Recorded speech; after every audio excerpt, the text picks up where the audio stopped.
is a great privilege and honour to follow the maiden speech of the most noble Marquess Lord Lothian. As expected, it was superb. This House is renowned for having distinguished individuals who are the best of the best in their fields, with oceans of experience. With Michael Ancram, we are truly fortunate to have a distinguished lawyer, a Queen's Counsel, and as he's told us, a former chairman of the Conservative Party, a former Shadow Secretary of State for Defence, a former Shadow Foreign Secretary. He was also a government minister. He fought and lost and won parliamentary seats on many occasions. In fact, he is the Marquess of Lothian. He first tried for West Lothian, didn't succeed, and so he won East Lothian. And then he may not quite have become Prime Minister himself, but he defeated the future Prime Minister Gordon Brown to win Edinburgh South. He is a true politician's politician who has bounced back time and again and never, ever given up, and always with a smile. As Nelson Mandela said, the greatest glory in living lies not in never falling, but in rising every time we fall. And of course, many of us know that he's an accomplished musician who has often played his guitar in front of thousands at the Conservative Party conferences.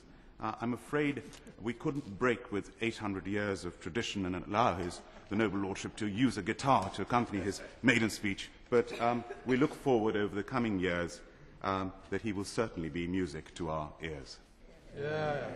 My Lords, next year we celebrate the centenary of the 1911 Parliament Act. 100 years ago, it was decided to firmly establish the supremacy of the House of Commons. And what we've had since then, over the past century, as the noble Baroness Lady Boothroyd said, has been evolution, my Lords, not revolution. Arguably, today, the House of Lords is operating more effectively than it's ever done. And, my Lords, whenever we debate the reform of the House of Lords, we tend to focus on the legislative role of the House of Lords. But our role is much wider. The House of Lords, defined in our parliamentary website, is a forum of expertise making laws and providing scrutiny of government. We are a check and balance on the other place, my Lords. There's no question that over the last 100 years there's been evolution in the other place as well. Evolution that has unfortunately created a House of Commons full of predominantly career politicians, many of whom have had no careers whatsoever outside politics at all. And it's amazing that the breadth and the depth of expertise of the members of this House, particularly, I'm proud to say, amongst the crossbenchers, gives this House the ability and the capacity to authoritatively scrutinise legislation every day and challenge the government of the day, be it in our debates, be it in our daily questions, be it in statements, be it in our hugely respected committees. This is the guardianship role of the House of Lords, and this is done at a quarter of the cost of the other place. My Lords, there's no question about it. Many accuse our democracy and our elections of creating, as we've heard from our maiden speaker, creating elected dictatorships.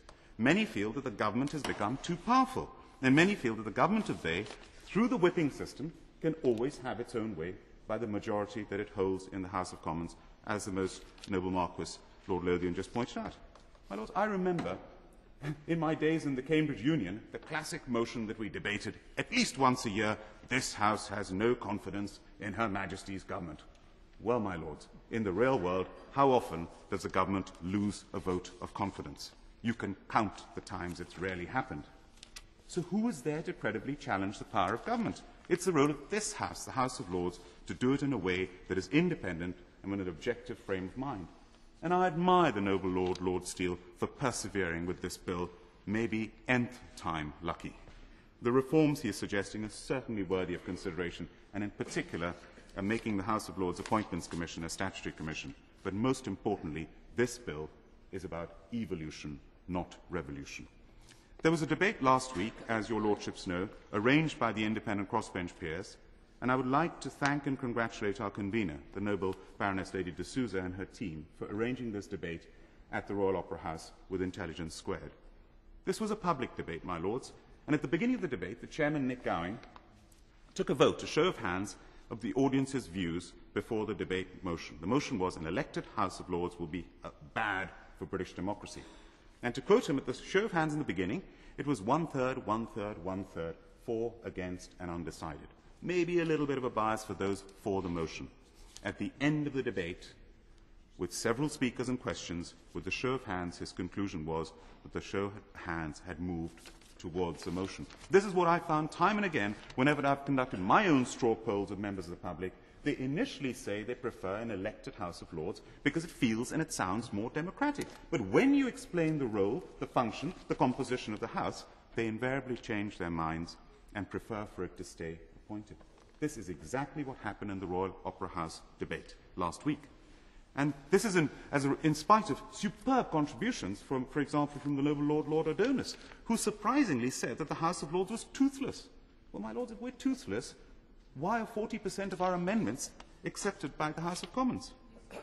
What is also very clear is that we have not thought through clearly the aftermath of an elected or partially elected House of Lords, because there is no question there would be needless duplication, as the noble Lord Howe said. There would be conflict with the Commons. There might even be, as pointed out by Professor Vernon Bogner at the Royal Opera House debate, deadlock and gridlock between the two houses, as has happened in Australia. For there is no way that the House of Lords, if elected, will settle for less power than the House of Commons. If an elected second chamber were to materialise, we would almost definitely end up with a written constitution and an appointed Supreme Court, which we already have, but, as we've heard before, it will be like the United States and it will have strike-down powers. And in such an instance, what would we clamour for next, my lords? Elected judges in the Supreme Court? What's more, do we want to vanish into anonymity via the route of proportional representation, as is being suggested in the European mould? As I've said before, how many members of the public know their MEPs? And the MEPs are out of touch with their constituencies and their constituents. This is a road to ruin, my lords, not the road to reform. And do we really want to become the House of Commons light, my lords?